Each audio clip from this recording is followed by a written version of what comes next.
সামনে রমজান আসতেছে, রমজানের মধ্যে তিনটি আমল কখনো ছাড়বো না। আবার এই রমজান আসার আগে তিনটি আমলের অভ্যাস আমরা 100% করব, 100% আমাদের জিন্দেগির মধ্যে সেট করে নেব। এক নাম্বার হলো বেশি বেশি করে আমরা রোজা রাখার চেষ্টা করব। হাদিসে মুবারকের মধ্যে পাওয়া যায় আল্লাহ রাসূল সাল্লাল্লাহু আলাইহি ওয়াসাল্লাম এই শাবান মাসে এত পরিমাণ রোজা রেখেছে যে অন্য মাসে রমজানের বাহিরে এত পরিমাণ তিনি রোজা রাখেন নাই। সুবহানাল্লাহ। তাহলে শাবান মাসে বেশি বেশি কি রাখবো? রোজা রাখবো। কিন্তু শুধুমাত্র আমার দেশের মা বোনেরা শাবানের আগে আর পরে রোজা রাখার জন্য, শবে বরাতের আগে আর পরে রোজা রাখার জন্য পাগল হয়ে যায়। চিল্লায় বলেন ঠিক কিনা? নাম্বার 1 কাজ করব আমরা শাবান মাস থেকে, রজব মাস থেকে রমজান মাস আসার আগে আমরা বেশি বেশি করে কোরআন তেলাওয়াতের অভ্যাস আমরা করব, যেন রমজানে একটা নয়, দুইটা নয়, তিনটা নয়, এর অধিক আমরা কোরআনুল কারীম খতম শেষ করতে পারি। আল্লাহ রাসূল সাল্লাল্লাহু আলাইহি ওয়াসাল্লাম জানায়া দিলেন রমজানে আল্লাহ সুবহানাহু ওয়া তাআলা বান্দার আমলকে দ্বিগুণ দ্বিগুণ দ্বিগুণ 10 গুণ বৃদ্ধি করে দেয়। সুবহানাল্লাহ বলেন। 2 নাম্বার বেশি বেশি ক্ষমা চাওয়ার জন্য আমরা ট্রাই করব, প্র্যাকটিস করব। রমজানের আগে রজব মাস থেকে শাবান মাস থেকে আমরা যদি বেশি বেশি করে ক্ষমা চাইতে পারি, আল্লাহ সুবহানাহু ওয়া তাআলা বলেন বান্দারে তোমার তওবাস জারি হয়ে গেল, রহমতের 10 দিনেও ক্ষমা চাইলা, রহমতের 10 দিনেও ক্ষমা চাইলা, মাগফিরাতের 10 দিনেও ক্ষমা চাইলা, নাজাতের 10 দিনেও ক্ষমা চাইলা, আমি আল্লাহ তুমি বান্দার সমস্ত গুনাহগুলো maaf করে রমজানে তোমাকে মাসুম বানায়া দিব। সুবহানাল্লাহ। আরেকটু জোরে কন্না সুবহানাল্লাহ। 5 নাম্বার হলো রমজানের আগে আমরা 5 ওয়াক্ত সালাতের অভ্যাস করে নিব। কেন অভ্যাস করব? রমজানের আগে যদি আমরা 5 ওয়াক্ত সালাতের অভ্যাস করতে পারি, বিগত শাবান মাসে কি হয়েছে, রজব মাসে কি হয়েছে, তার আগের মাসে কি হয়েছে সেটা আমাদের দেখার আর সময় নাই। আমাদের একজন বুজুর্গ আলেম তিনি বলেন, এই বেটা বেক্কো, তুই তো মুসলমান, চালাক জাতি, তুই বুঝোস না, তুই যদি শুধুমাত্র রমজানটাও ইহতিমামের সহিত 30 দিন কন্টিনিউ যদি 5 ওয়াক্ত নামাজ জামাতের সহিত যদি বান্দা আদায় করতে পারো, রাসূলের উম্মত তুমি যদি আদায় করতে পারো, আল্লাহর কাছে হাসরের ময়দানে গিয়া যদি বলো আল্লাহ রমজান মাসের 1 মাসের 5 ওয়াক্ত নামাজ নিয়ে আসছি, দেখো তোমার অন্য উম্মতের 100 বছর হায়াতের চেয়েও বেশি নামাজ, বেশি আমল আমার আমলনামায় যোগ হয়েছে। সুবহানাল্লাহ পড়েন। ও আল্লাহ ওই উম্মতকে জান্নাত দিলে আমারে কেন দিবা না? সুবহানাল্লাহ পড়েন। আল্লাহ বলেন আমি বান্দাকে আমল দিয়ে জান্নাত দিব না, উসিলা খুঁজে খুঁজে বের করে জান্নাত দিব। সুবহানাল্লাহ পড়েন। তাহলে চালাক জাতি যদি হয়ে যায়, তাহলে রমজানে 5 ওয়াক্ত নামাজ জামাতের সহিত আদায় করব, রমজানের বাহিরেও 5 ওয়াক্ত নামাজ জামাতের সহিত আদায় করব ইনশাআল্লাহ। এবার বলবেন হুজুর এটা কেমন কথা বললেন আপনি, শুধু রমজানের নামাজ আদায় করব আর কি করব না? উলামায়ে কেরামের জ্ঞান হচ্ছে তীক্ষ্ণ, বিজ্ঞ, ঠিক না? একজন আলেম জানে, সে যদি কন্টিনিউ 5 ওয়াক্ত নামাজ কিছুদিন জামাতের সহিত আদায় করতে পারে, তার ভিতরে নামাজের প্রতি মায়া মমতা পয়দা হয়ে যাবে, সে আর নামাজকে ছাড়তে পারবে না, ঠিক কি না? ইন্নাস সালাতা তানহা আনিল ফাহশাই ওয়াল মুনকার। নামাজ মানুষকে গ্রহিত কাজ থেকে আলাদা করে দেয়, নামাজ মানুষকে সমস্ত প্রকার খারাপ কাজ থেকে আলাদা করে দেয়, নামাজ মানুষকে সুদ থেকে আলাদা করে, নামাজ মানুষকে ঘুষ থেকে আলাদা করে, নামাজ মানুষকে জেনা থেকে আলাদা করে, নামাজ মানুষকে প্রত্যেক প্রকার খারাপ কাজ থেকে আলাদা করে তাকে হেফাজত করে নাই। সুবহানাল্লাহ। তাহলে সেই নামাজ আদায় করবো ইনশাআল্লাহ। এ যুবক, যে রাসূল প্রতিটা মুহূর্ত তোমার জন্য কাঁদে, আজ তুমি সেই রাসূলকে ভুলে গিয়ে, আজ তুমি সেই রাসূলকে না ভালোবেসে তুমি দুনিয়ার গান্ধা নারীকে ভালোবাসতেছো। সেই নারী বিন্দু পরিমাণ স্বার্থের ব্যাঘাত ঘটলে তোমাকে ভুলে যাবে, তোমাকে মনে রাখবে না, তোমাকে লাথি মেরে দূরে সরাইয়া দিবে। যেই হুন্ডার পিছনে ভালোবাসায় পড়েছো, যে আইফোনের ভালোবাসায় তুমি পড়েছো, যেই সম্পদের ভালোবাসায় তুমি পড়েছো, এই সম্পদ যদি ইসলামের পিছনে ব্যয় না হয়, এই সম্পদও তোমাকে ধরা দিবে না, সন্তানও তোমাকে ধরা দিবে না। ওয়ামাল হায়াতুদ দুনিয়া ইল্লা মাতাউল গুরুর। দুনিয়াটা হচ্ছে ধোঁকা, দুনিয়াটা হচ্ছে স্বার্থপর, দুনিয়ার ভিতরে যা আছে সব হচ্ছে স্বার্থপর।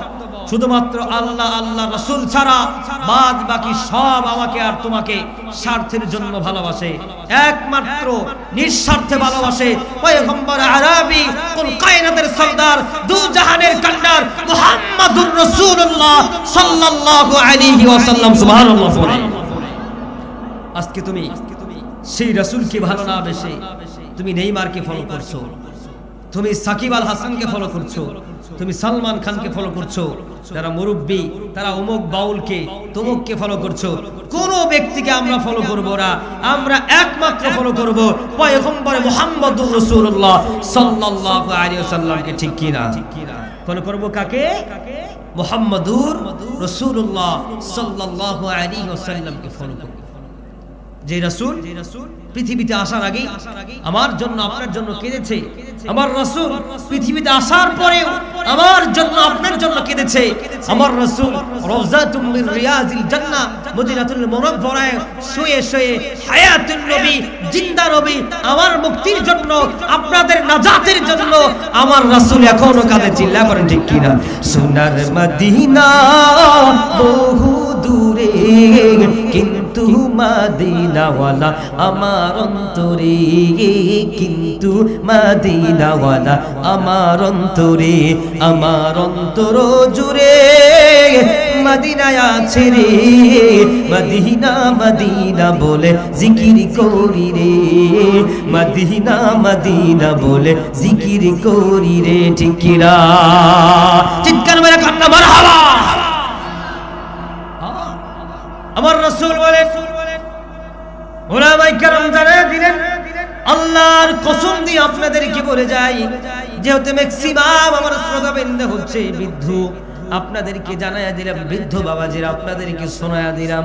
উলামায়ে কেরাম বলেন, আল্লাহর কসম দিয়ে বলেছেন, কোন বান্দা যদি প্রতিদিন প্রতিদিন প্রতিদিন ইশার নামাজ আদায় করে ওযু অবস্থায় বিছানার মধ্যে শুইতে পারে, ওই বান্দা যদি ওযু অবস্থায় বিছানার মধ্যে শুয়ে শুয়ে যদি দরুদ শরীফ পড়তে পড়তে ঘুমায়া যায়, আমার রাসূল বলেন, আমার হাবিবে কিবরিয়া বলেন, আমার ওই উম্মতের হজ করার জন্য মদিনাতুল মুনাওয়ারায় আসতে হবে না, মক্কাতুল মুকাররমায় আসতে হবে না, আমি আমার রাসূলের বাংলাদেশের বাড়িতে গিয়া দিদার দিয়ে তাকে ধন্য করে দিব। সুবহানাল্লাহ। চিৎকার করে বলেন আল্লাহু আকবার। আওয়াজ দিয়ে বলেন আল্লাহু আকবার। ওই রাসূলকে দেখার দরকার আছে না নাই? আম্মা জান আয়েশা সিদ্দিকা রাদিয়াল্লাহু তাআলা আনহা বলেন, ও আমার সাথী বর্গরা, তোমরা শুনে নাও, তোমরা জেনে নাও, তোমাদের একটা সূর্য আছে, পৃথিবীর একটা সূর্য আছে, যে সূর্য প্রতিদিন পূর্ব আকাশে সকালবেলায় উদিত হয়, আর সেই উদিত হওয়ার পরে গোটা দুনিয়াটাকে অন্ধকার থেকে আলোকিত করে দেয়। আমার একটা সূর্য আছে, সেই সূর্য হলো পয়গম্বর আরবি মুহাম্মদুর রাসূলুল্লাহ সাল্লাল্লাহু আলাইহি ওয়াসাল্লাম। আমার সূর্য উঠে ইশারের নামাজের পরে, আমার রাসূল যখন ইশারের নামাজের পরে ঘরের ভিতরে আসে, আমার ঘরটা এত সুন্দর আলোয় আলোকিত হয়ে যায়, শুয়ের পিছন দিক দিয়ে আমি আয়েশা রাদিয়াল্লাহু তাআলা আনহা সুতা পর্যন্ত ঢুকানোর সক্ষমতা রাখি। চিৎকার মেরে কোন সুবহানাল্লাহ। কেমন চেহারা ছিলেন আমার রাসূলের, কি নুরানি চেহারা মুবারক ছিলেন আমার হাবিবে কিবরিয়া, হাবিবে কিবরিয়া মুহাম্মদুর রাসূলুল্লাহর চেহারা মুবারক কতই না সুন্দর ছিলেন, কতই না মাধুরীত ছিলেন, কতই না লাবণ্যতা ছিলেন। বেলাল হাবশী রাদিয়াল্লাহু তাআলা আনহু বলেন, আমার 3 দিন ধরে ক্ষুধা লেগেছিল, 3 দিন কোনো খাবার আমি পাই নাই। আমি আমার বন্ধু আবু বকরকে বললাম, বন্ধু রে আমাকে তুমি খাবার দাও। আবু বকর বলে, আমার কাছে খাবার নাই। অন্য সাহাবীকে বলে, বন্ধু আমাকে খাবার দাও। অন্য সাহাবী বলে, আমিও তো খাবার খাই নাই। বেলাল হাবশী বুঝতে পারলো, যেহেতু এই বন্ধু খাবার খায় নাই, ওই বন্ধু খাবার খায় নাই, তার মানে তার কাছে খাবার নাই। খাবার থাকলে তো আমাকে না খাইয়ে ফেরত দিত না। যাই, একটা দরবার আছে যার কাছে গিয়ে ফেরত আসবো না। হাবিবে কিবরিয়া মুহাম্মদুর রাসূলুল্লাহ সাল্লাল্লাহু আলাইহি ওয়াসাল্লামের কাছে চলে গেলেন। হুজরা মুবারকের মধ্যে গিয়া বেলাল হাবশি বলেন, আসসালাতু ওয়াসসালামু আলাইকা ইয়া রাসূলুল্লাহ, আসসালাতু ওয়াসসালামু আলাইকা ইয়া হাবিবাল্লাহ। ওগো নবীজি, আমার তো ক্ষুধা লেগেছে, আমাকে যদি একটু খাবার দিতেন। আমার রাসূল বলেন, বেলাল রে, আমিও তো খাবার খাই নাই। বেলাল বলে, ওই সময় আমি আমার রাসূলের চেহারার দিকে একটু দিল দিয়া ক্ষুধার কথা বলে গিয়া তাকাইছি। তাকানোর সঙ্গে সঙ্গে আমি বেলাল হাবশির 3 দিনের ক্ষুধার কথা ভুলে গিয়েছি। চিৎকার মেরে কোন সুবহানাল্লাহ। কেমন চেহারা ছিলেন আমার রাসূলের! যেদিন আমার রাসূল ওফাত গ্রহণ করলেন, আমার রাসূল কারীম সাল্লাল্লাহু আলাইহি ওয়াসাল্লামের চেহারা দেখে মানুষগুলো কালেমা পড়ে মুসলমান হয়ে যেতেন। আমার রাসূলের লাবণ্যময় সুন্দর মার্জিত চেহারা দেখে মানুষগুলো দুঃখ কষ্ট ভুলে যেত, মানুষগুলো অভাব ভুলে যেত। চিৎকার মেরে কন্যা সুবহানাল্লাহ। কেমন রাসূল ছিলেন আমার রাসূল!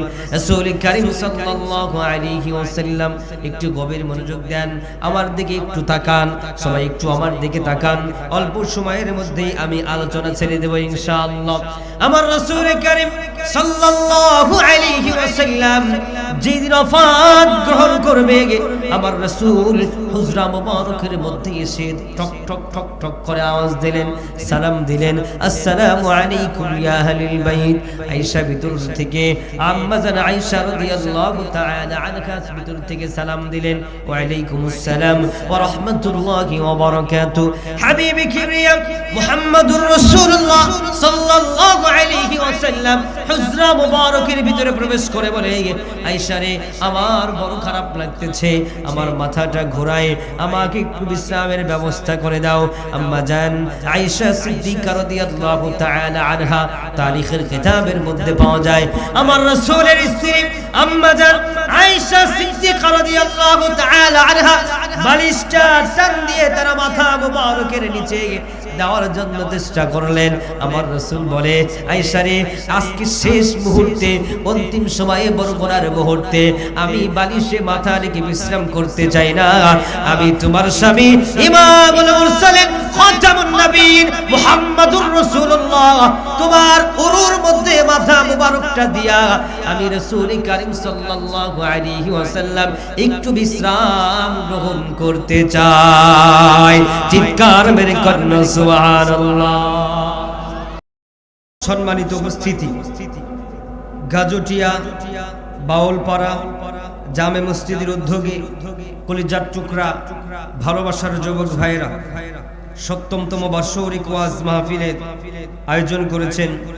আজকের এই মহতি জলসার সম্মানিত সভাপতি জনাব বীর মুক্তিযোদ্ধা আলহাজ মোহাম্মদ আব্দুল করিম, অবসর ডেপুটি রেজিস্ট্রার, ঢাকা বিশ্ববিদ্যালয়। আজকের মাহফিলের প্রধান অতিথি জনাব মোহাম্মদ আতর রহমান খান কুকা, সাবেক চেয়ারম্যান 12 নং মুকনা ইউনিয়ন পরিষদ।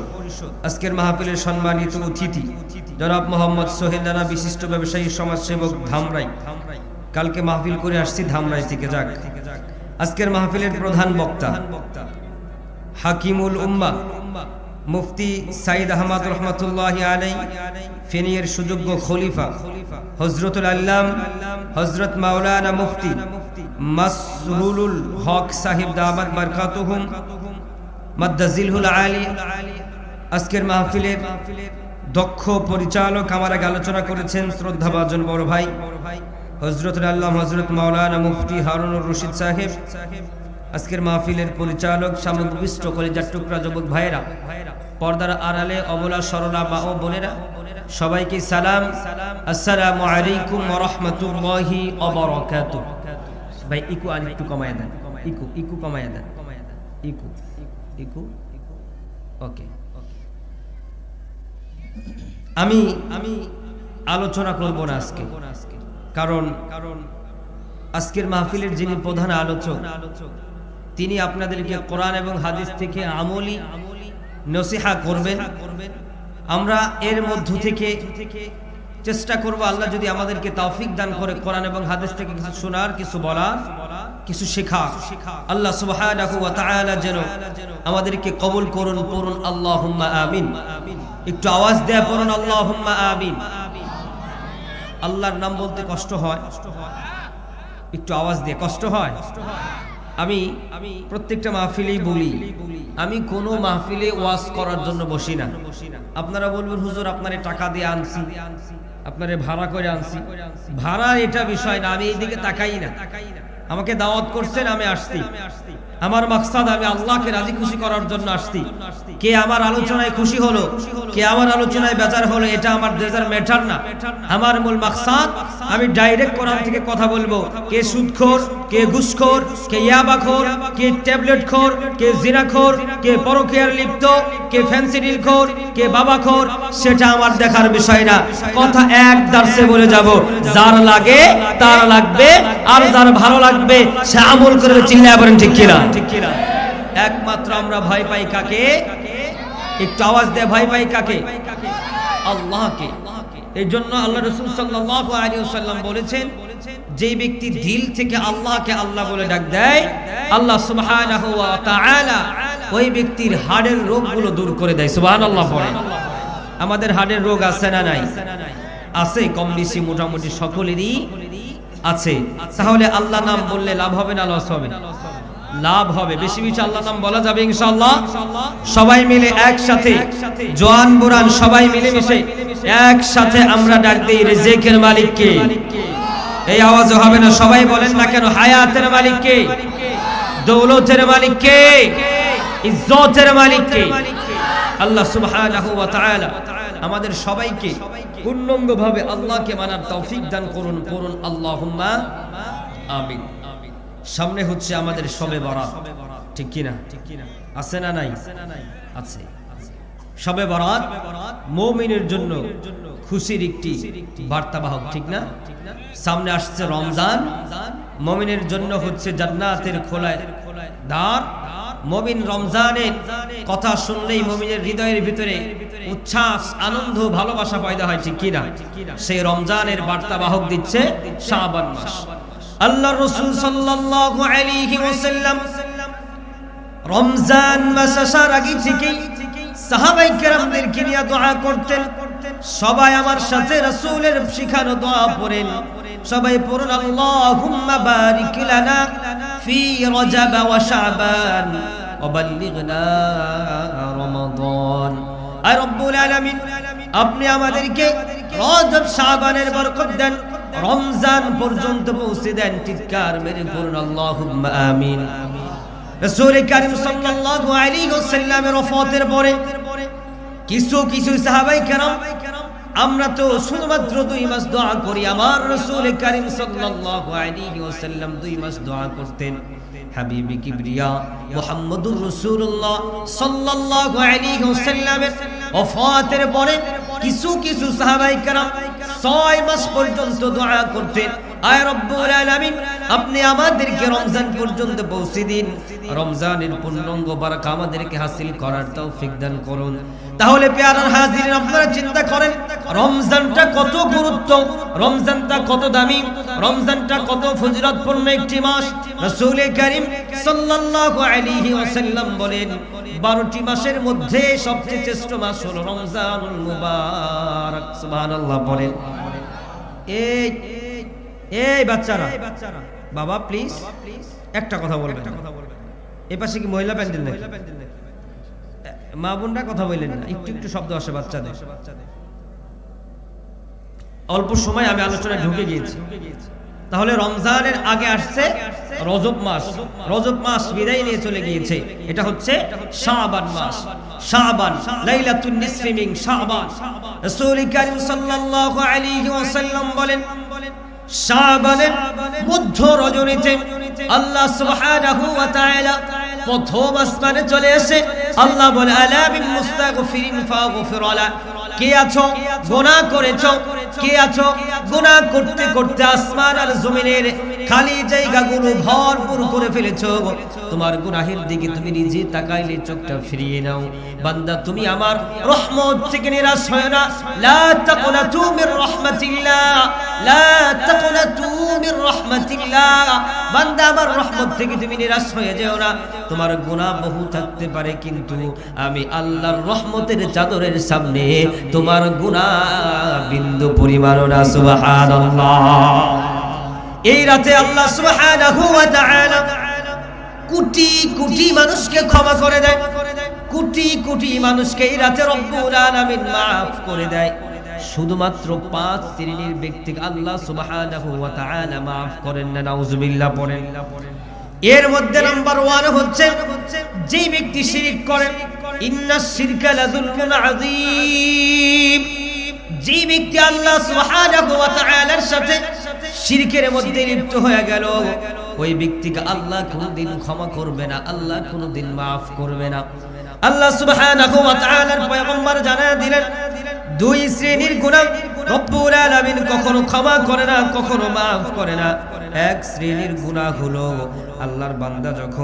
আল্লাহর বান্দা নাফরমানি যখন শিরিক করে ওই শিরিক করার পরে যদি খাস তওবা না করতে পারে কাবা ঘরের গিলাফ ধরে যদি কান্না করে কিন্তু ভিতর দিকে কান্না করে নাই আল্লাহর রাসূল বলে ওই উম্মতকে আমার আল্লাহ কখনো maaf করবে না নাউজুবিল্লাহ দুই নম্বর গুনাহ হলো আল্লাহ সুবহানাহু ওয়া তাআলা জানায়া দিলেন যে ব্যক্তি বান্দার হক নষ্ট করে বান্দার হক নষ্ট করলো ওই ব্যক্তিকে আল্লাহ সুবহানাহু ওয়া তাআলা যতক্ষণ না পর্যন্ত বান্দা maaf করবে ততক্ষণ পর্যন্ত আল্লাহ তাকে maaf করবে না নাউজুবিল্লাহ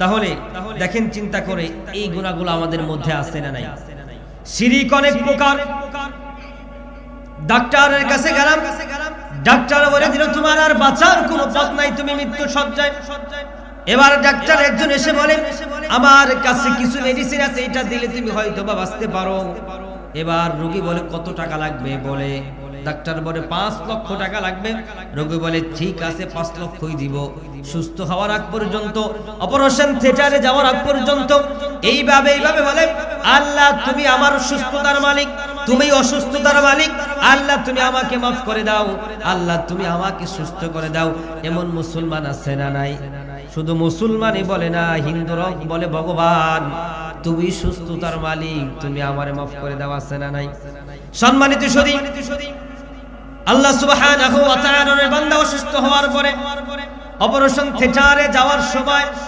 আল্লাহর ওই বান্দা আল্লাহর কাছে কাঁদে অপারেশন শেষ হওয়ার পরে ডাক্তার বলে তুমি সুস্থ এবার ওই আল্লাহর বান্দা বলে ডাক্তার আপনি না থাকলে আমাকে কেউ বাঁচাতে পারতো না আপনি আমাকে বাঁচিয়েছেন এমন মুসলমান আছে না নাই এর নাম হলো শিরক এর নাম কি শিরক শিরকের বহু প্রকার রয়েছে মসজিদের ইমাম সাহেবের কাছ থেকে জেনে নেবেন গানে গানে বহু শিরক করে গানের মধ্যে বহু শিরকি কথা বলে আমার মুরব্বি বাবারা সেই গানগুলো শুনে শুনে মাথা লড়ায় চার দোকানে বৈশা এই গানগুলো শুনে ঠ্যাঙের উপরে ঠ্যাং তুইলা আর মাথা লড়ায়া বলে যেই শিল্পী গান গায় ও শিরক করে আর যেই শ্রোতা গান শুনে ও শিরক করে নাউজুবিল্লাহ আছে না নাই কথা বলেন আছে না নাই দুই নম্বর হলো যে ব্যক্তিকে আল্লাহ লাইলাতুন নিসফি মিন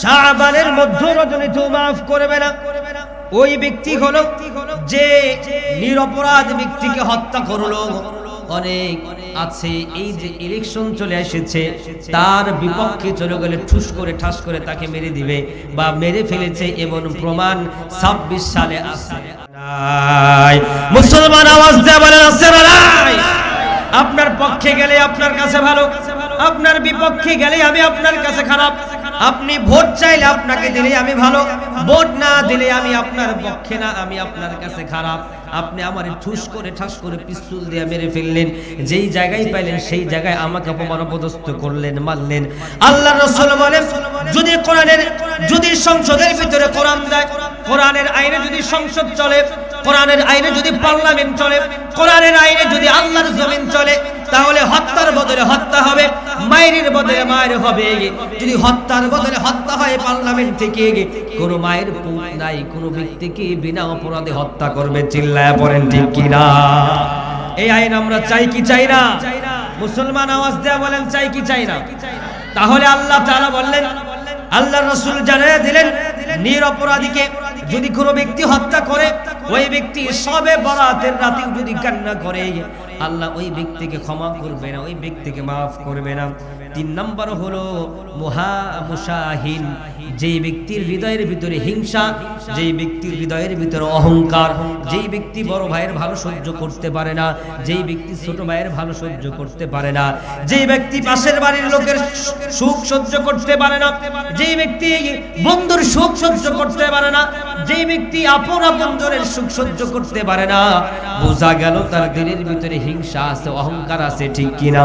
আল্লাহ রাসূল বলেন, যেই ব্যক্তির ভিতরে অহংকার রয়েছে, অহংকারকারী ব্যক্তি যদি ওই রাতে যদি সারা রাত ধরে কান্না করে, আল্লাহ সুবহানাহু ওয়া তাআলা ওই ব্যক্তিকে ক্ষমা করবে না। পড়েন নাউজুবিল্লাহ। আপনারা কি সাউন্ড ক্লিয়ার শুনছেন? কষ্ট হচ্ছে আপনাদের? 4 নাম্বার হলো আল্লাহ রাসূল সাল্লাল্লাহু আলাইহি ওয়াসাল্লাম জানায়া দিলেন, যেই ব্যক্তি আত্মীয়তার সম্পর্ক ছিন্ন করে, আত্মীয়তার সম্পর্ক রাখে না, ওই ব্যক্তিকে আল্লাহ সুবহানাহু ওয়া তাআলা লাইলাতুল নিসফি মিন শাবান, শাবানের রজনীতেও ক্ষমা করবে না। এবার মা বোনদের ওয়াজ। আমার মা বোনরা, আমরা পুরুষ মানুষ, আমরা যদি কখনো আমাদের বোনের বাড়িতে যাই, বোন যদি একেবারেও গরিব মানুষ হয়, অন্তত আমার বোন একটা ডিম বেজে হলেও আমাদেরকে খাবার দেওয়ার চেষ্টা করে। ঠিক কিনা? মুসলমান যদি সত্য কথা বলে থাকি তাহলে আওয়াজ দেয়া বলেন ঠিক কিনা? আর যদি বোনের একটু অর্থ সম্পদ ভালো থাকে, তাও ভালো রাখতে হবে না। আমার নাগরপুরের ভাষায় আমি বলি, যদি বোনের বাড়িতে একটা খোপ থাকে, খোয়ার থাকে, মুরগির ঘর থাকে, হাঁসের ঘর থাকে, ভাই এসেছে 2 মাস পরে, জলদি করে মুরগিটাকে জবাই করে ভাইকে মোরগ দিয়া মুরগি দিয়া ভাত দেয়। ঠিক কিনা? কিন্তু দুঃখের বিষয় হচ্ছে, পরিতাপের বিষয় হচ্ছে, বোন যদি ভাইয়ের বাড়িতে আসে ভাইয়ের মুখটা কালো হয়ে যায়, বোন যদি ভাইয়ের বাড়িতে আসে ভাইয়ের বোর মুখটা কালো হয়ে যায়। আমি মাকে বলছি, আমি আমার বোনকে বলছি, তুমি যদি তোমার স্বামীর কামাইয়ের দিতে বারাকা আনতে চাও, তুমি যদি তোমার স্বামীর ইনকামের মধ্যে 10,000 টাকা এখন কামাই করে, তুমি যদি চাও আগামী মাস থেকে তোমার স্বামী 20,000 টাকা ইনকাম করবে, তাহলে তোমার নাম্বার 1 কাজ হলো তুমি তোমার স্বামীকে বলে দাও, তুমি তোমার বোনকে বারবার বাড়িতে আনো, আত্মীয়দের সাথে তুমি ভালো আচরণ করো। সুবহানাল্লাহ পড়েন। পয়গম্বর আরবি মুহাম্মদুর রাসূলুল্লাহ সাল্লাল্লাহু আলাইহি ওয়াসাল্লাম জানায়া দিলেন, যে ব্যক্তি মেজবান হলো, তার বাড়িতে কিছু মেহমান আসলো, মেহমানকে আদর আপ্যায়ন করলো, মেহমান যদি মেজবানের বাড়ি থেকে মুক্তা জরা হাসি নিয়া, দিলের ভিতরে শান্তি নিয়া যদি ঘর থেকে বের হয়ে যায়, আল্লাহ রাসূলের হাদিস প্রমাণ করে মেহমানের পিছনে পিছনে মেজবানের সগীরা গুনাহগুলো টেনে বের করে নিয়ে যায়। চিৎকার মেরে কর আল্লাহু আকবার। তাহলে চিন্তা করেন, মেহমান বাড়িতে আসলে লাভ আছে না লস আছে? কিন্তু মেহমান বাড়িতে আসলে আমাদের মুখটা কালো হয়ে যায়, মেহমান বাড়িতে আসলে আমাদের অবস্থা খারাপ হয়ে যায়, মেহমানকে আমরা আপ্যায়ন করতে পারি না, মেহমানকে আমরা ভালো ব্যবহার করতে পারি না। সংসারের মধ্যে যদি বারাকা আনতে চাই, ইনকামের মধ্যে যদি বারাকা আনতে চাই, মেহমানকে আপ্যায়ন করতে শুরু করেন। আপনার ইনকামে যিনি বারাকা দান করে দিবেন তিনি কে? আওয়াজ দেয়া বলেন তিনি কে? বলেন ডিয়ার ভাইরা কি আছে? ছোট্ট বাচ্চারা প্রচুর চিল্লাচিল্লি করতেছে, আপনাদের কানে আসে? আমার কানে স্পষ্ট আসতেছে। যুবক ভাইরা একটু বন্ধ করে দেন। আমি তাই ছোট মানুষ, অসুবিধা নেই, কিন্তু একটু বলে তো আসবে সাইকুল হাদিস সাহেব আলোচনা করার জন্য, মুহাদ্দিস। ওনারা তো ধর্ষ দেয়, ক্লাস করে, ঠান্ডা মাথায় কথা বলবে। ওনাদের কানের ভিতরে বিন্দু পরিমাণ শব্দ হলে তো মাথা গরম হয়ে যায়। এই ছোট ছোট বাচ্চারা, একটা বলাবার বুঝে না। 5 নাম্বার, ভেরি ভেরি ইম্পর্টেন্ট, আল্লাহ রাসূল সাল্লাল্লাহু আলাইহি ওয়াসাল্লাম বললেন, লাইলাতুন নিসফি মিন শাবান, যে ব্যক্তি গাঁজা খায়, যে ব্যক্তি মদ খায়, যে ব্যক্তি বিড়ি খায়, যে ব্যক্তি বাবা খায়, যে ব্যক্তি ফেনসিডিল খায়, তথা যে ব্যক্তি নেশাগ্রস্তের মধ্যে যুক্ত রয়েছে, নেশাখোর, যে ব্যক্তি পুরুষ মানুষের কাপড় টাকনোর নিচে যায়, 5 নম্বরে এই রজনীতেও আল্লাহ তাআলা ওই বান্দাকে maaf করে না। নাউজুবিল্লাহ। এই রাতে কোটি কোটি মানুষকে আল্লাহ ক্ষমা করে দিচ্ছে, কিন্তু বিড়িখোরকে, গাঁজাখোরকে, মদখোরকে আল্লাহ ক্ষমা করছে না। আপনি চিন্তা করেছেন নেশাখোর কি ভয়াবহ অবস্থা? আমাকে সেই দিন ইন্ডিয়া থেকে একজন কল দিয়েছে, বলে দাদা আমি তো এমন মাতাল হই, মদ খাইতে খাইতে গিয়া বউরে কই মা, আবার মা রে কই বউ, আমার বউ কি আছে? কথা আছে না? তো ফতোয়া দিচ্ছি না, পরে বলবো কথা।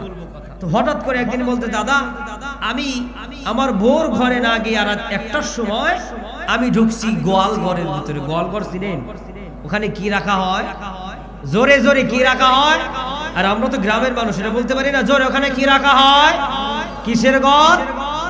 জোরে কিসের ঘর? গরুর ঘর। ডাইরেক্ট বাংলা ভাষা, কিসের ঘর? গরুর ঘর।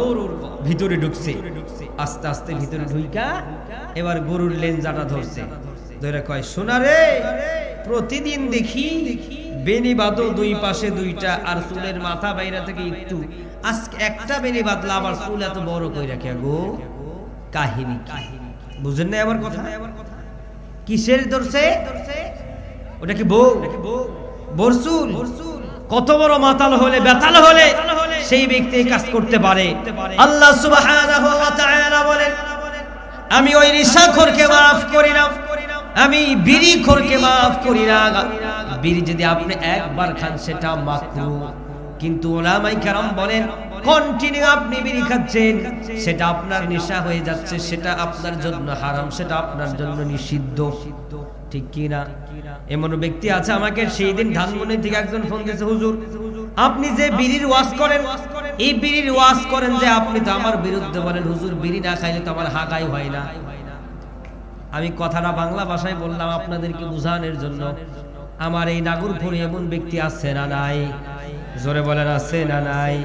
আমি এমনও দেখছি কিছু মুরব্বীদেরকে ফজরের আগে ইমাম সাহেব, মুয়াজ্জিন সাহেব আযান দেওয়ার আগে আল্লাহর বান্দা ঘুম থেকে উঠে সে সর্বপ্রথম বিড়িটা ধরায়, তারপরে বিরাস করে, এরপরে কিছু কিছু মানুষ নামাজ আদায় করে, আর কিছু কিছু না গান্দা ব্যক্তি আছে, নামাজও নাই, কোনো কিছুর খবর নাই, বিড়ি দিয়া সকালে তারা বাসি মুখ ভাঙ্গে আছে না নাই?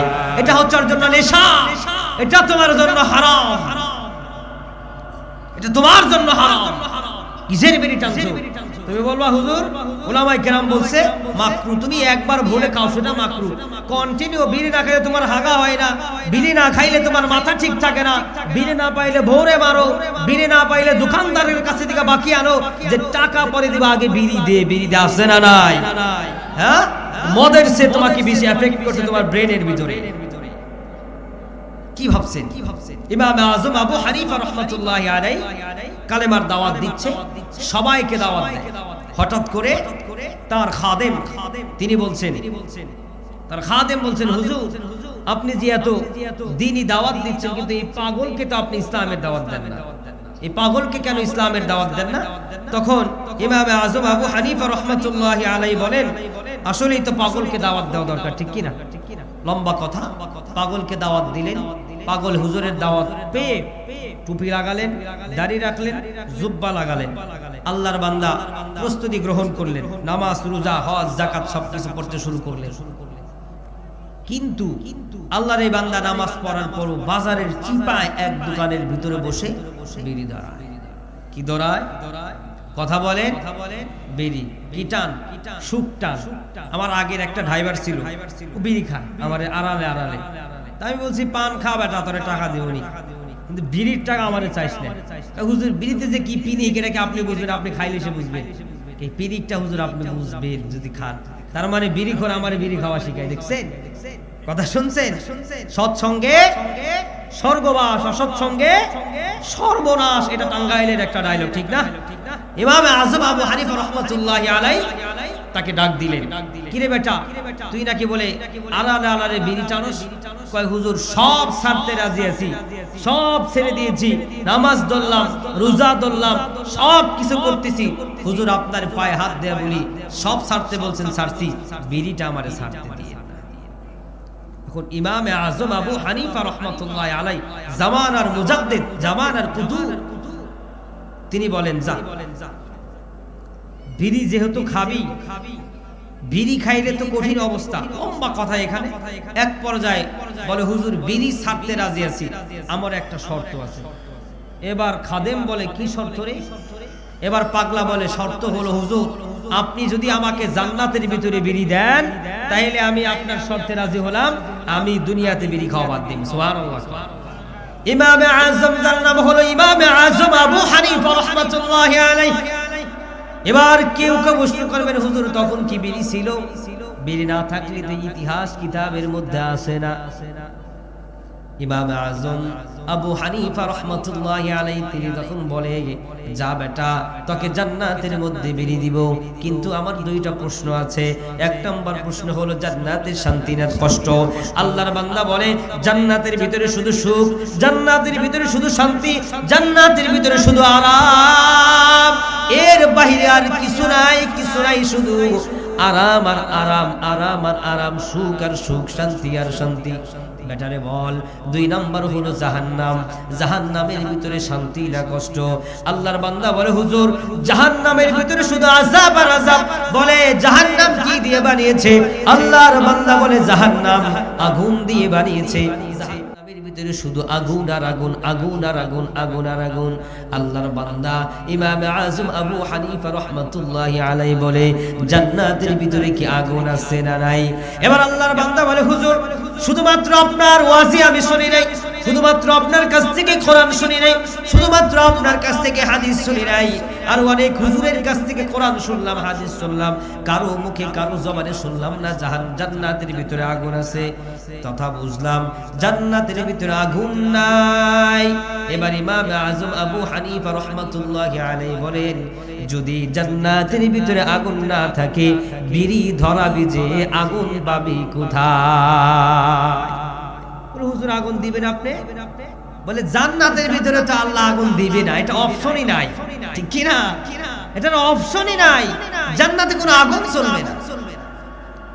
তখন বলে ইমাম আযম আবু হানিফা রাহমাতুল্লাহি আলাইহি বলেন যদি বিড়ি যদি জান্নাতে খেতে চাস যা তোরে আল্লাহর কাছ থেকে চাই বিড়ি দিব, কিন্তু বিড়ি ধরাইতে হলে কিন্তু তোর জাহান্নামে যেতে হবে।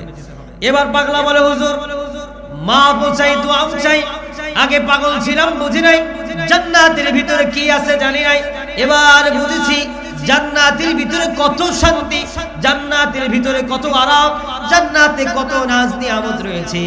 আমি শান্তির জায়গা রেখে বিন্দু পরিমাণের জন্য আমি জাহান্নামে গিয়া বিড়ি ধরাইতে চাই না। আল্লাহু আকবার। এবার আপনারা যারা যুক্তি দেন হুজুর বিড়ি খাও মাকরু, খাও তুমি আগুন খাও, তুমি তো তামাক খাচ্ছ না, তুমি খাচ্ছ আগুন, ঠিক কি না?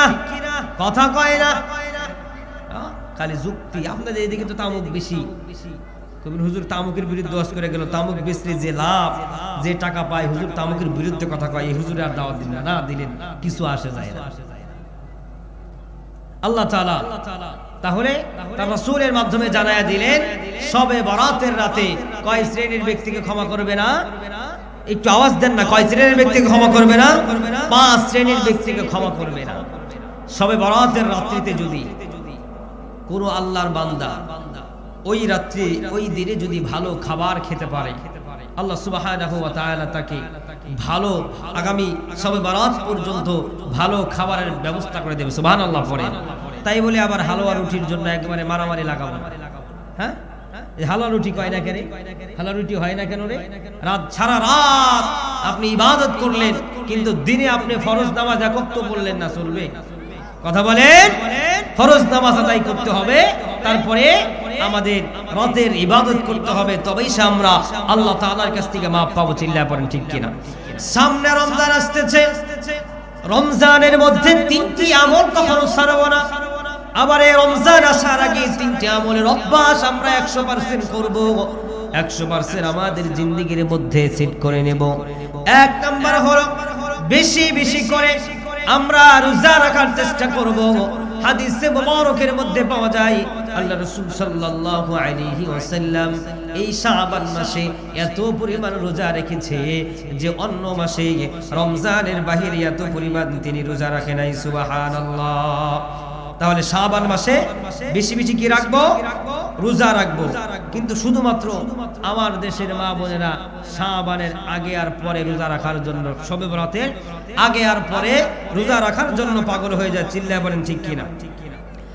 নাম্বার 1 কাজ করব আমরা শাবান মাস থেকে, রজব মাস থেকে রমজান মাস আসার আগে আমরা বেশি বেশি করে কোরআন তেলাওয়াতের অভ্যাস আমরা করব, যেন রমজানে একটা নয়, দুইটা নয়, তিনটা নয়, এর অধিক আমরা কোরআনুল কারীম খতম শেষ করতে পারি। আল্লাহ রাসূল সাল্লাল্লাহু আলাইহি ওয়াসাল্লাম জানায়া দিলেন রমজানে আল্লাহ সুবহানাহু ওয়া তাআলা বান্দার আমলকে দ্বিগুণ দ্বিগুণ দ্বিগুণ 10 গুণ বৃদ্ধি করে দেয়। সুবহানাল্লাহ বলেন। 2 নাম্বার বেশি বেশি ক্ষমা চাওয়ার জন্য আমরা ট্রাই করব, প্র্যাকটিস করব। রমজানের আগে রজব মাস থেকে শাবান মাস থেকে আমরা যদি বেশি বেশি করে ক্ষমা চাইতে পারি, আল্লাহ সুবহানাহু ওয়া তাআলা বলেন বান্দারে তোমার তো অভ্যাস জারি হয়ে গেল, রহমতের 10 দিনেও ক্ষমা চাইলা, রহমতের 10 দিনেও ক্ষমা চাইলা, মাগফিরাতের 10 দিনেও ক্ষমা চাইলা, নাজাতের 10 দিনেও ক্ষমা চাইলা, আমি আল্লাহ তুমি বান্দার সমস্ত গুনাহগুলো maaf করে রমজানে তোমাকে মাসুম বানায়া দিব। সুবহানাল্লাহ। আরেকটু জোরে কন্না সুবহানাল্লাহ। 5 নাম্বার হলো রমজানের আগে আমরা 5 ওয়াক্ত সালাতের অভ্যাস করে নিব। কেন অভ্যাস করব? রমজানের আগে যদি আমরা 5 ওয়াক্ত সালাতের অভ্যাস করতে পারি, বিগত শাবান মাসে কি হয়েছে, রজব মাসে কি হয়েছে, তার আগের মাসে কি হয়েছে সেটা আমাদের দেখার আর সময় নাই। আমাদের একজন বুজুর্গ আলেম তিনি বলেন, এই বেটা বেক্কো, তুই তো মুসলমান, চালাক জাতি, তুই বুঝোস না, তুই যদি শুধুমাত্র রমজানটাও ইহতিমামের সহিত 30 দিন কন্টিনিউ যদি 5 ওয়াক্ত নামাজ জামাতের সহিত যদি বান্দা আদায় করতে পারো, রাসূলের উম্মত তুমি যদি আদায় করতে পারো, আল্লাহর কাছে হাসরের ময়দানে গিয়া যদি বলো আল্লাহ রমজান মাসের 1 মাসের 5 ওয়াক্ত নামাজ নিয়ে আসছি, দেখো তোমার অন্য উম্মতের 100 বছর হায়াতের চেয়েও বেশি নামাজ, বেশি আমল আমার আমলনামায় যোগ হয়েছে। সুবহানাল্লাহ পড়ে। ও আল্লাহ ওই উম্মতকে জান্নাত দিলে আমারে কেন দিবা না? সুবহানাল্লাহ পড়ে। আল্লাহ বলেন আমি বান্দাকে আমল দিয়ে জান্নাত দিব না, উসিলা খুঁজে খুঁজে বের করে জান্নাত দিব। সুবহানাল্লাহ পড়েন। তাহলে চালাক জাতি যদি হয়ে যায়, তাহলে রমজানে 5 ওয়াক্ত নামাজ জামাতের সহিত আদায় করব, রমজানের বাহিরেও 5 ওয়াক্ত নামাজ জামাতের সহিত আদায় করব ইনশাআল্লাহ। এবার বলবেন হুজুর এটা কেমন কথা বললেন আপনি, শুধু রমজানের নামাজ আদায় করব আর কি করব না? উলামায়ে কেরামের জ্ঞান হচ্ছে তীক্ষ্ণ, বিজ্ঞ, ঠিক না? একজন আলেম জানে, সে যদি কন্টিনিউ 5 ওয়াক্ত নামাজ কিছুদিন জামাতের সহিত আদায় করতে পারে, তার ভিতরে নামাজের প্রতি মায়া মমতা পয়দা হয়ে যাবে, সে আর নামাজকে ছাড়তে পারবে না। ঠিক কি না? ইন্নাস সালাতা তানহা আনিল ফাহশাই ওয়াল মুনকার। নামাজ মানুষকে গ্রহিত কাজ থেকে আলাদা করে দেয়, নামাজ মানুষকে সমস্ত প্রকার খারাপ কাজ থেকে আলাদা করে দেয়, নামাজ মানুষকে সুদ থেকে আলাদা করে, নামাজ মানুষকে ঘুষ থেকে আলাদা করে, নামাজ মানুষকে জেনা থেকে আলাদা করে, নামাজ মানুষকে প্রত্যেক প্রকার খারাপ কাজ থেকে আলাদা করে তাকে ইবাদত করে নেয়। সুবহানাল্লাহ। তাহলে সেই নামাজ আদায় করব ইনশাআল্লাহ। এ যুবক, যে রাসূল প্রতিটা মুহূর্ত তোমার জন্য কাঁদে, আজ তুমি সেই রাসূলকে ভুলে গিয়ে, আজ তুমি সেই রাসূলকে না ভালোবেসে তুমি দুনিয়ার গান্ধা নারীকে ভালোবাসতেছো। সেই নারী বিন্দু পরিমাণ স্বার্থের ব্যাঘাত ঘটলে তোমাকে ভুলে যাবে, তোমাকে মনে রাখবে না, তোমাকে লাথি মেরে দূরে সরাইয়া দিবে। যে হুন্ডার পিছনে ভালোবাসায় পড়েছো, যে আইফোনের ভালোবাসায় তুমি পড়েছো, যে সম্পদের ভালোবাসায় তুমি পড়েছো, এই সম্পদ যদি ইসলামের পিছনে ব্যয় না হয়, এই সম্পদও তোমাকে ধরা দিবে না, সন্তানও তোমাকে ধরা দিবে না। ওয়ামাল হায়াতুদ দুনিয়া ইল্লা মাতাউল গুরুর। দুনিয়াটা হচ্ছে ধোঁকা, দুনিয়াটা হচ্ছে স্বার্থপর, দুনিয়ার ভিতরে যা আছে সব হচ্ছে স্বার্থপর। শুধুমাত্র আল্লাহ আল্লাহ রাসূল ছাড়া বাদ বাকি সব আমাকে আর তোমাকে স্বার্থের জন্য ভালোবাসে, একমাত্র নিঃস্বার্থে ভালোবাসে পয়গম্বর আরবি কুল কায়নাতের সরদার দু জাহানের কান্ডার মুহাম্মাদুর রাসূলুল্লাহ সাল্লাল্লাহু আলাইহি ওয়াসাল্লাম। সুবহানাল্লাহ। আজকে তুমি সেই রাসূলকে ভালো না বেশে তুমি নেইমারকে ফলো করছো, তুমি সাকিব আল হাসানকে ফলো করছো, তুমি সালমান খানকে ফলো করছো, যারা মুরব্বী তারা অমুক বাউলকে তমুককে ফলো করছো। কোন ব্যক্তিকে আমরা ফলো করব না, আমরা একমাত্র ফলো করব পয়গম্বর মুহাম্মদুর রাসূলুল্লাহ সাল্লাল্লাহু আলাইহি ওয়াসাল্লামকে। ঠিক কি না? ফলো করব কাকে?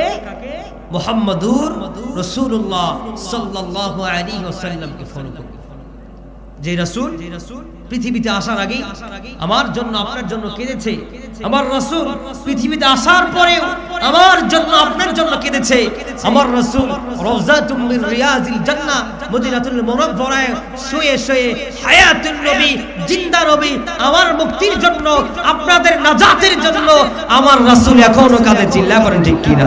সোনার মদিনা বহু দূরে, কিন্তু মদিনাওয়ালা আমার অন্তরে, কিন্তু মদিনাওয়ালা আমার অন্তরে, আমার অন্তর জুড়ে মদিনায় আছে রে, মদিনা মদিনা বলে জিকির করি রে, মদিনা মদিনা বলে জিকির করি রে। ঠিক কি না? চিৎকার মেরে কান্না মারহাবা। আমার রাসূল বলেন, উলামায়ে কেরাম জানিয়ে দিলেন, আল্লাহর কসম দিয়ে আপনাদেরকে বলে যাই, যেহেতু ম্যাক্সিমাম আমার শ্রোতাবৃন্দ হচ্ছে বৃদ্ধ, আপনাদেরকে জানায়া দিলাম, বৃদ্ধ বাবাজিরা আপনাদেরকে শোনায়া দিলাম। উলামায়ে কেরাম বলেন, আল্লাহর কসম দিয়ে বলেছেন, কোন বান্দা যদি প্রতিদিন প্রতিদিন প্রতিদিন ইশার নামাজ আদায় করে ওযু অবস্থায় বিছানার মধ্যে শুইতে পারে, ওই বান্দা যদি ওযু অবস্থায় বিছানার মধ্যে শুয়ে শুয়ে যদি দরুদ শরীফ পড়তে পড়তে ঘুমায়া যায়, আমার রাসূল বলেন, আমার হাবিবে কিবরিয়া বলেন, আমার ওই উম্মতের হজ করার জন্য মদিনাতুল মুনাওয়ারায় আসতে হবে না, মক্কাতুল মুকাররমায় আসতে হবে না, আমি আমার রাসূলের বাংলাদেশের বাড়িতে গিয়া দিদার দিয়ে তাকে ধন্য করে দিব। সুবহানাল্লাহ। চিৎকার করে আল্লাহু আকবার, আওয়াজ দিয়ে বলুন আল্লাহু আকবার। ওই রাসূলকে দেখার দরকার আছে না নাই? আম্মা জান আয়েশা সিদ্দিকা রাদিয়াল্লাহু তাআলা আনহা বলেন, ও আমার সাথী বর্গরা, তোমরা শুনে নাও, তোমরা জেনে নাও, তোমাদের একটা সূর্য আছে, পৃথিবীর একটা সূর্য আছে, যে সূর্য প্রতিদিন পূর্ব আকাশে সকালবেলায় উদিত হয়, আর সেই উদিত হওয়ার পরে গোটা দুনিয়াটাকে অন্ধকার থেকে আলোকিত করে দেয়। আমার একটা সূর্য আছে, সেই সূর্য হলো পয়গম্বর আরবি মুহাম্মদুর রাসূলুল্লাহ সাল্লাল্লাহু আলাইহি ওয়াসাল্লাম। আমার সূর্য উঠে ইশারের নামাজের পরে, আমার রাসূল যখন ইশারের নামাজের পরে ঘরের ভিতরে আসে, আমার ঘরটা এত সুন্দর আলোয় আলোকিত হয়ে যায়, শুয়ের পিছন দিক দিয়ে আমি আয়েশা রাদিয়াল্লাহু তাআলা আনহা সুতা পর্যন্ত ঢুকানোর সক্ষমতা রাখি। চিৎকার মেরে কোন সুবহানাল্লাহ। কেমন চেহারা ছিলেন আমার রাসূলের, কি নূরানি চেহারা মুবারক ছিলেন আমার হাবিবে কিবরিয়া, হাবিবে কিবরিয়া মুহাম্মদুর রাসূলুল্লাহর চেহারা মুবারক কতই না সুন্দর ছিলেন, কতই না মাধুরীত ছিলেন, কতই না লাবণ্যতা ছিলেন। বেলাল হাবশী রাদিয়াল্লাহু তাআলা আনহু বলেন, আমার 3 দিন ধরে ক্ষুধা লেগেছিল, 3 দিন কোনো খাবার আমি পাই নাই। আমি আমার বন্ধু আবু বকরকে বললাম, বন্ধু রে আমাকে তুমি খাবার দাও। আবু বকর বলে, আমার কাছে খাবার নাই। অন্য সাহাবীকে বলে, বন্ধু আমাকে খাবার দাও। অন্য সাহাবী বলে, আমিও তো খাবার খাই নাই। বেলাল হাবশী বুঝতে পারলো, যেহেতু এই বন্ধু খাবার খায় নাই, ওই বন্ধু খাবার খায় নাই, তার মানে তার কাছে খাবার নাই, খাবার থাকলে তো আমাকে না খাইয়ে ফেরত দিত না। যাই একটা দরবার আছে যার কাছে গিয়ে ফেরত আসবো না। হাবিবে কিবরিয়া মুহাম্মদুর রাসূলুল্লাহ সাল্লাল্লাহু আলাইহি ওয়াসাল্লামের কাছে চলে গেলেন। হুজরা মুবারকের মধ্যে গিয়া বেলাল হাবশি বলেন, আসসালাতু ওয়াসসালামু আলাইকা ইয়া রাসূলুল্লাহ, আসসালাতু ওয়াসসালামু আলাইকা ইয়া হাবিবাল্লাহ। ও নবীজি, আমার তো ক্ষুধা লেগেছে, আমাকে যদি একটু খাবার দিতেন। আমার রাসূল বলেন, বেলাল রে, আমিও তো খাবার খাই নাই। বেলাল বলে, ওই সময় আমি আমার রাসূলের চেহারার দিকে একটু দিল দিয়া ক্ষুধার কথা বলে গিয়া তাকাইছি। তাকানোর সঙ্গে সঙ্গে আমি বেলাল হাবশির 3 দিনের ক্ষুধার কথা ভুলে গিয়েছি। চিৎকার মেরে কোন সুবহানাল্লাহ। কেমন চেহারা ছিলেন আমার রাসূলের! যেদিন আমার রাসূল ওয়াফাত গ্রহণ করলেন, আমার রাসূল কারীম সাল্লাল্লাহু আলাইহি ওয়াসাল্লামের চেহারা দেখে মানুষগুলো কালেমা পড়ে মুসলমান হয়ে যেতেন। আমার রাসূলের লাবণ্যময় সুন্দর মার্জিত চেহারা দেখে মানুষগুলো দুঃখ কষ্ট ভুলে যেত, মানুষগুলো অভাব ভুলে যেত। চিৎকার মেরে কন্না সুবহানাল্লাহ। কেমন রাসূল ছিলেন আমার রাসূল! রাসূল কারীম সাল্লাল্লাহু আলাইহি ওয়াসাল্লাম, একটু গভীর মনোযোগ দেন, আমার দিকে একটু তাকান, সবাই একটু আমার দিকে তাকান। অল্প সময়ের মধ্যেই আমি আলোচনা ছেড়ে দেব ইনশাআল্লাহ। আমার রাসূল কারীম সাল্লাল্লাহু আলাইহি ওয়াসাল্লাম যেদিন ওয়াফাত গ্রহণ করবে, আমার রাসূল হুজরা মুবারকের মধ্যে এসে ঠক ঠক ঠক ঠক করে আওয়াজ দিলেন, সালাম দিলেন, আসসালামু আলাইকুম ইয়া আহলিল বাইত। আয়েশা ভিতর থেকে, আম্মা জান আয়েশা রাদিয়াল্লাহু তাআলা আনহা ভিতর থেকে সালাম দিলেন, ওয়া আলাইকুমুস সালাম ওয়া রাহমাতুল্লাহি ওয়া বারাকাতুহু। হাবিবে কিবরিয়া মুহাম্মদুর রাসূলুল্লাহ সাল্লাল্লাহু আলাইহি ওয়াসাল্লাম হুজরা মুবারকের ভিতরে প্রবেশ করে বলে, আয়েশা রে, আমার বড় খারাপ লাগতেছে, আমার মাথাটা ঘোরায়, আমাকে একটু বিশ্রামের ব্যবস্থা করে দাও। আম্মা জান আয়েশা সিদ্দিকা রাদিয়াল্লাহু তাআলা আনহা তারিখের কিতাবের মধ্যে পাওয়া যায়, আমার রাসূলের স্ত্রী আম্মা জান আয়েশা সিদ্দিকা রাদিয়াল্লাহু তাআলা আনহা বালিশটা টান দিয়ে তার মাথা মুবারকের নিচে দেওয়ার জন্য চেষ্টা করলেন। আমার রাসূল বলে, আয়েশা রে, আজকে শেষ মুহূর্তে, অন্তিম সময়ে, বরকরার মুহূর্তে আমি বালিশে মাথা রেখে বিশ্রাম করতে চাই না।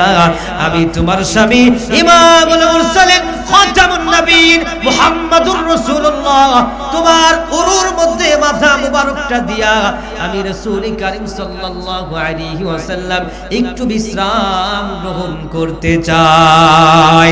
চিৎকার মেরে কন্না সুবহানাল্লাহ। ও বাজান, স্বামী স্ত্রীর মধ্যে কেমন আচরণ করতে হবে আমার রাসূল শেখায় গেলেন। কিন্তু আমরা এই যুগের যুবক আর যুবতীরা বা যারা যুবক আছে, বিবাহ করেছে, বোর ওরুর মধ্যে মাথা রাখে না, কিন্তু পরকিয়া করে, পরের বোর ওরুর মধ্যে মাথা রেখে পার্কের ভিতরে গিয়া পিটিস পিটিস করে গল্প করে। আছে না নাই? আওয়াজ দেয়া বলো, আছে না নাই? ভালো কথা মনে পড়লো, সামনে আছে 14ই ফেব্রুয়ারি। এই দেখ যুবকরা সবাই হাসছে, সারে সর্বনাশ, কয় আমার পক্ষে কথা বলছে। যুবক ভাই, 14ই ফেব্রুয়ারি আসছে, আর যুবক গিয়া যুবতীরে বলবো আই লাভ ইউ, ঠিক কি না? পশ্চিমা কালচার। আমি 2 বছর আগে ফরিদপুরে 14ই ফেব্রুয়ারি দিন মাহফিলে যাচ্ছি। আমি আরিচা পাটুরিয়া দৌলদিয়া ঘাট পার হওয়ার পরে হাইওয়ের মাঝখানে দেখি দিন 11টা অথবা 1টা বাজে, এরকম হবে। রাস্তার মাঝখানে যুবক হাঁটু গেড়ে একটা মহিলাকে গোলাপ ফুল দিয়ে প্রপোজ করতেছে। তা আমি ড্রাইভারে বললাম, দেওপুর দিয়া। ড্রাইভারকে, হুজুর মামলা খাইলে গাড়ির পিছনে নাম্বার আছে, জরিমানা হবো। কি শুরু করছে? কুত্তা কুত্তি চোত মাসে যা করে আমার কিস দেশের কিছু না খান্দা যুবকরা অপিনে অশ্লীল কাজ করে, ঠিক কিনা? এই আওয়াজ দেয়া বলে, ঠিক কিনা? এই যে ফেব্রুয়ারি মাস, 2 দিন পর থেকে না, এই মাসে ভালোবাসার অভাব নাই। ভালোবাসা, একটা পুরুষ তার স্ত্রীকে বাঁচতে পারে, একটা স্ত্রী তার স্বামীকে বাঁচতে পারে। এর বাহিরে এত গভীর ভালোবাসা কারো সাথে কোনোদিনের জন্য জায়েজ নাই। চিল্লা বলেন, ঠিক কিনা? কই পাইলি রে? মাওলা কেন আইলাম রে এই দুনিয়াতে, মাওলা কেন আইলাম রে, আল্লাহ কেন আইলাম রে এই দুনিয়াতে, আল্লাহ কেন আইলাম রে। ঠিক কিনা? সময় কম, সঙ্গীত বলতে চাইছিলাম বলবো না। এমন শুরু হয়ে গেছে এই জগৎটা একেবারে অশ্লীল দিয়ে ভরে গিয়েছে। এটা কেন হয় জানেন? এটা কেন হয়? যুবককে ঠিক টাইমে বিয়ে না করানোর কারণে আপনার সন্তান নষ্ট হয়ে যাচ্ছে। কথা বলেন ঠিক কিনা? আপনার ছেলে বউ রাখার সক্ষমতা হয়েছে, ডোন্ট মাইন্ড, এটা ফরজ বিধান, গুনাহ হচ্ছে বেশি, কথা বলতে হবে। আমি এইগুলো নিয়ে কথা বলি যুবকদেরকে সংশোধন করার জন্য। এই যুবকদের একটা যুবক বালেগ হয়ে গিয়েছে, আপনি বুঝতে পারতেছেন আপনার ছেলে বালেগ হয়েছে, পর নারীর দিকে তাকাচ্ছে, ইফতিজিন করছে, আপনি বাবার কাছে বারবার নালিশ আছে তোমার ছেলে আমার মেয়েকে কিন্তু এই করছে, তাও আপনি মাথা নিচু করে বসে আছেন। আপনার উচিত সঙ্গে সঙ্গে পরের দিন একটা যে রকম হোক না কেন ধৈর্য বিয়ে করে দেওয়া। ঠিক কিনা? আর শাস্তি, তুই যদি প্রেম না করতি, ইফতিজিন না করতি, তাহলে তোকে ভালো দেখে, সুন্দরী দেখে, রূপসী দেখে, গুণবতী দেখে, সাইয়্যিদা দেখে, তয়্যিবা দেখে, ধনী বংশ দেখে তোকে বিয়ে করাইতাম। কিন্তু ইফতিজিন করার কারণে হাতের সামনে যেটা পাইছি সেটাই তোরে আইনা দিলাম, এবার তাও ভালো হ, জিনাহের মধ্যে যাস না। ঠিক কিনা? জোরে বলেন ঠিক কিনা? সময় হয়ে গিয়েছে, বিয়ে করাইয়া দেন। আপনার মেয়ের বয়স হয়ে গিয়েছে, কিসের এত পিএইচডি পড়া? আপনি যতই আপনার মেয়েকে মাস্টার্স শিক্ষা দেন, ওই 2 দিন পরে স্বামীর ঘরে গিয়ে চুলা খুসাইতে হবে। ঠিক কিনা? কথা কয় না? ঠিক কিনা? চুলা খুসাইতে হবে। এই যে মাস্টার্স পাস করাচ্ছেন, আপনার মেয়ে দিকটা বুড়ি হয়ে যাচ্ছে, আর কলেজে গিয়া পিটিস পিটিস করে কি করে না? জোরে বলেন করে কি করে না? আমি পুরান ঢাকায় পড়াশোনা করেছি, রমনা পার্কে মাঝে মাঝে গেছি দৃশ্য দেখার জন্য, খেলাধুলা করার জন্য। দেখছি কি যে হচ্ছে। ওই যে আল্লাহ রাসূল বলছে, স্ত্রীর মাথায়, স্ত্রীর উরুতে মাথা দিয়া তুমি স্ত্রীর সাথে মিষ্টি মিষ্টি গল্প করো, প্রতিটা গল্পের বিনিময়ে আল্লাহ তোমার আমলনামায় সওয়াব দান করে দিবে। সুবহানাল্লাহ পড়ে। আর রমনা পার্কে টুনার টুনি আরেকজনের বউ বাই করে নিয়ে আইসা আরেকজনের স্বামীর লগে এরকম শুয়া শুয়া গল্প আছে না নাই? রমনা পার্কের গাছের গোড়ায় বসছে গোরা জোড়াই জোড়াই, রমনা পার্কের গাছের গোড়ায় বসছে গোরা জোড়াই জোড়াই, যায় না চেনা মানুষ না পশু, যায় না চেনা মানুষ না পশু, ওদের আচরণ চলা ফিরা গাই, রমনা পার্কের গাছের গোড়াই বসছে গোরা জোড়াই জোড়াই। ঠিক কিনা? হাবিবে কিবরিয়া মুহাম্মাদুর রাসূলুল্লাহ সাল্লাল্লাহু আলাইহি ওয়াসাল্লাম আম্মা জান আয়েশা সিদ্দিকা রাদিয়াল্লাহু তাআলা আনহা উরুর মধ্যে মাথা মুবারক দিয়া বিশ্রাম নিচ্ছে। ইন দি মিন টাইমে বেলাল হাবশি মসজিদে নববীর থেকে আযান দিলেন, হাইয়া আলাস সালাহ হাইয়া আলাল ফালাহ। আমার রাসূল বলেন, ও আয়েশা, এইটাই মনে হয় আমার জীবনের শেষ নামাজ মসজিদে নববীর ভিতরে আদায় করা হলো। আমি তো মনে হয় আর মসজিদে নববীর ভিতরে নামাজ আদায় করতে পারবো না। লম্বা কাহিনী এখানে হয়ে গেল। আম্মা জান আয়েশা সিদ্দিকা রাদিয়াল্লাহু তাআলা আনহা আব্দুর রহমান বিন আবু বকরকে বললেন, যাও আমার বাবা আবু বকরকে ডাকো। রাসূলের অনুমতি নিয়ে বললেন। আমার হাবিব বললেন, ও আয়েশা, তোমার বাবাকে মসজিদে নববীতে ইমামতির মুসাল্লায় দাঁড়াতে বলো। এদিক দিয়ে আমার রাসূল আম্মা জান আয়েশা সিদ্দিকা রাদিয়াল্লাহু তাআলা আনহাকে বলেন, ও আমার কলিজার টুকরা আয়েশা, আমাকে একটু উঁচা করে ধরো, তোমার বুকের সাথে আমার পিঠ মোবারকটা লাগায়া আমাকে একটু তোমার বুকের সাথে হেলান দিয়ে একটু বসায়া দাও, হুজরা মোবারকের জানালাটা একটু খুলে দাও। আমার রাসূল বলেন, আম্মা জান আয়েশা সিদ্দিকা রাদিয়াল্লাহু তাআলা আনহা বলেন, রাসূল করিম সাল্লাল্লাহু আলাইহি ওয়াসাল্লামের জানালা মোবারক খোলার সঙ্গে সঙ্গে চোখ দিয়ে অজরে অস্ত্র বের হতে শুরু করলেন। সুবহানাল্লাহ। আম্মা জান আয়েশা সিদ্দিকা রাদিয়াল্লাহু তাআলা আনহা বলেন, ওগো রাসূল, আপনি তো আপনার বন্ধু, আপনার আপনার রব আল্লাহর সাথে সাক্ষাৎ করতে যাচ্ছেন, আপনি তো জান্নাতে মেহমান হতে যাচ্ছেন, তাহলে কি জন্য কান্না করেন? আমার রাসূল বলে, ও আয়েশা রে, কান্না হলো দুই প্রকার, একটা হলো সুখের কান্না, আরেকটা হলো দুঃখের কান্না। আজকে আমি রাসূল দুঃখের কান্না কান্দি না রে, আজকে আমি রাসূল সুখের কান্না কান্না করতেছি। আম্মা জান আয়েশা সিদ্দিকা রাদিয়াল্লাহু তাআলা আনহু বলেন, কেন আপনি আজকে সুখের কান্না করেন? আমার রাসূল বলেন, ও আয়েশা রে, এই মসজিদে নববীতে এই আল্লাহর জমিনে নামাজ কায়েম করার জন্য আমি রাসূল মাতৃভূমি ত্যাগ করেছি। মাতৃভূমি ত্যাগ করে আমি হিজরত করে আমি মদিনাতুল মুনাওয়ারায় চলে এসেছি। শুধুমাত্র তাই নয়, আল্লাহর জমিনে আল্লাহর নামাজ কায়েম করার জন্য, আল্লাহর জমিনে আল্লাহর দ্বীন কায়েম করার জন্য তায়েফের ময়দানে একবার নয়, দুইবার নয়, তিনবার আমি রাসূলকে পাথর মারতে মারতে, আঘাতের পর আঘাত করতে করতে, রক্ত ঝরায়া ঝরায়া আমি রাসূলকে বেহুশ করে ফেলেছে। দ্বিতীয়বার জ্ঞান ফিরল, আবার আমি রাসূলকে পাথর মারলো। তৃতীয়বার জ্ঞান ফেরার পরে তাকায়া দেখি ডানে বামে কেউ নাই। আমি রাসূল তায়েফের ময়দানে একাকিত্ব হয়ে গিয়েছি। জিবরাইল এসে বলে, ইয়া রাসূলুল্লাহ, ইয়া হাবিবাল্লাহ, নবী গো, আপনি শুধু একবার আমাকে বলুন, গোটা তায়েফবাসীটাকে আমি ধ্বংস করে দেব। আমার রাসূল বললেন, না না জিবরাইল, করা যাবে না। এই জমিন যদি ধ্বংস করে দাও, তাহলে এই জমিনে পূর্বপুরুষ যারা আসবে তারা কি করবে? তারা ইসলাম শিখতে পারবে না। আজকে আমি এই তায়েফের ময়দানে ইসলাম কায়েম না করতে পারলে কি হবে? আমার পরে আমার উম্মতেরা থাকবে, আমার সাহাবাই কেরাম থাকবে, তারা তায়েফের ময়দানে ইসলাম কায়েম করবে। সত্যতাই প্রমাণ হলো, আজকে তায়েফের ময়দানে শত শত হাজার হাজার মসজিদ হয়ে তায়েফবাসী পুরাটাই ইসলাম কায়েম হয়ে গিয়েছে। সুবহানাল্লাহ।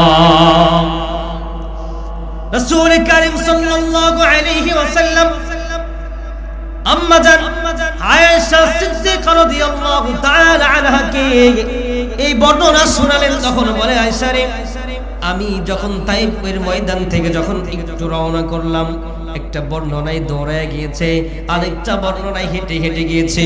সোজা যাইতে যাইতে একটা আঙ্গুরের বাগানে আমার রাসূল ঢুকে। আমার রাসূল কারীম সাল্লাল্লাহু আলাইহি ওয়াসাল্লামের চেহারা, নূরানি চেহারা মুবারক দেখে আঙ্গুরের বাগানের দারোয়ান পাগল হয়ে গিয়েছে, পাগল হয়ে গিয়েছে, পাগল হয়ে গিয়েছে।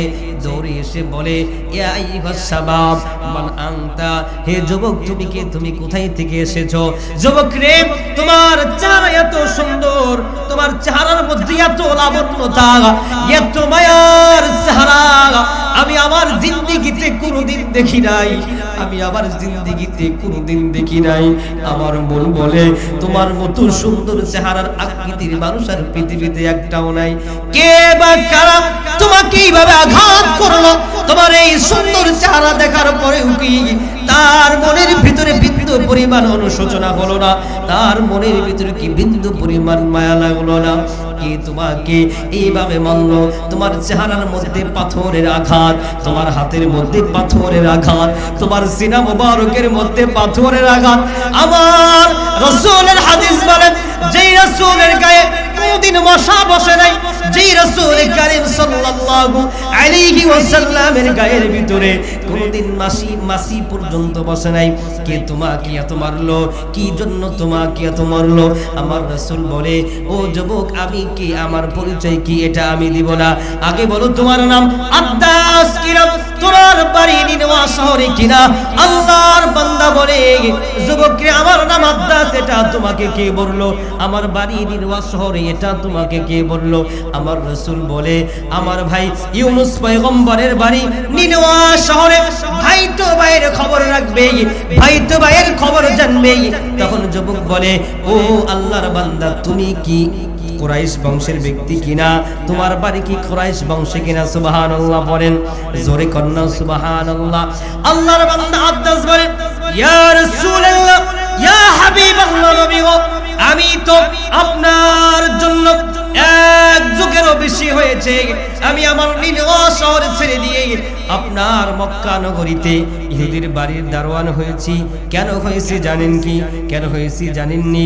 ইয়া রাসূলুল্লাহ, ইয়া হাবিবাল্লাহ, আমি তাওরাত পড়েছি, জাবুর পড়েছি, ইনজিল পড়েছি, বাইবেল পড়েছি, কিতাবগুলো পড়ে পড়ে আমি শিক্ষিত মানুষ, আমি বুঝেছি মক্কা নগরীতে কুরাইশ বংশের আব্দুল মুত্তালিবের বংশধরের ভিতরে একটা মহামানব আসবে, যে ব্যক্তির কারণে আল্লাহ কুল কায়দাত সৃষ্টি করলো, যার কারণে আল্লাহ জান্নাত বানালেন, যার কারণে আল্লাহ জাহান্নাম বানালেন, যার কারণে আল্লাহ মিজান বানালেন, যার সম্মানে আল্লাহ তাআলা ফুলসিরাত বানালেন, যার কারণে আল্লাহ হাসরের ময়দান করবে।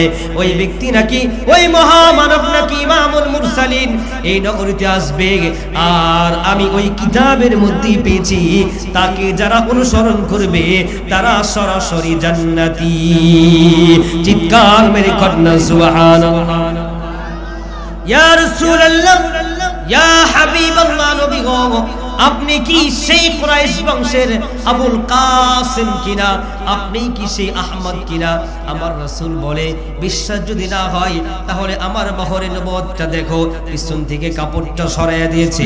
আদাস মোহরে নবুয়তটা দেখার সঙ্গে সঙ্গে আমার রাসূল কারীম সাল্লাল্লাহু আলাইহি ওয়াসাল্লামের কদমের মধ্যে পড়ে গিয়া বলে, ইয়া রাসূলুল্লাহ, ইয়া হাবিবাল্লাহ, আপনাকে চিনতে পারি নাই, আপনাকে বুঝতে পারি নাই, আমি আপনাকে প্রশ্ন করে ফেলেছি, আমাকে ক্ষমা করে দেন, আমাকে আপনার হাতে হাত রেখে কালেমা পড়ায়া দেন, লা ইলাহা ইল্লাল্লাহু মুহাম্মাদুর রাসূলুল্লাহ সাল্লাল্লাহু আলাইহি ওয়াসাল্লাম। সুবহানাল্লাহ পড়েন।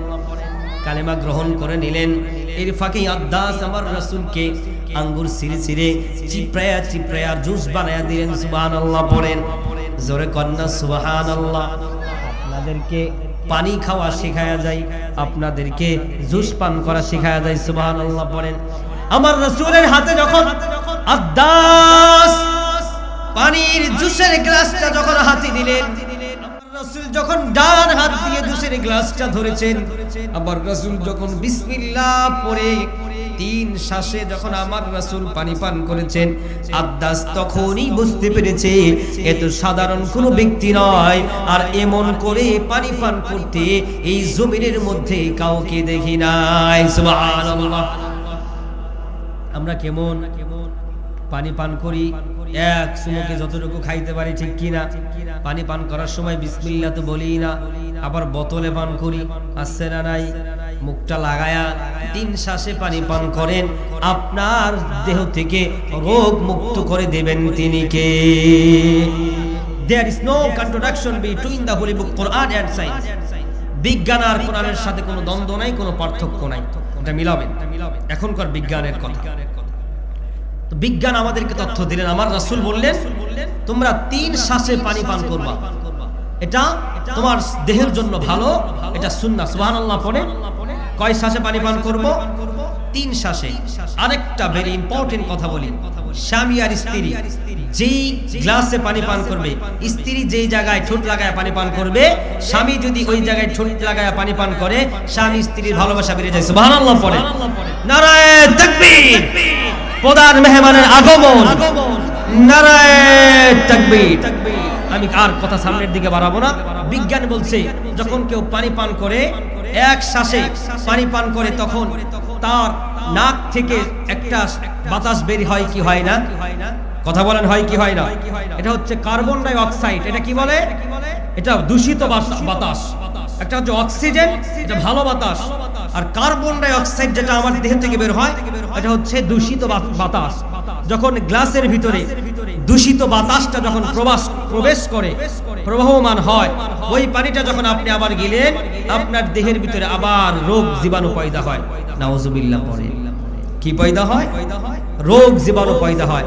আমার রাসূল 1450 বছর আগে বলছে তোমরা 3 শ্বাসে পানি পান করো, আর বিজ্ঞান এখন এটাকে প্রমাণ করলেন শ্বাসে যদি 3 শ্বাসে যদি পানি পান না করো তাহলে তোমার রোগ হবে, তোমার জীবাণু হবে।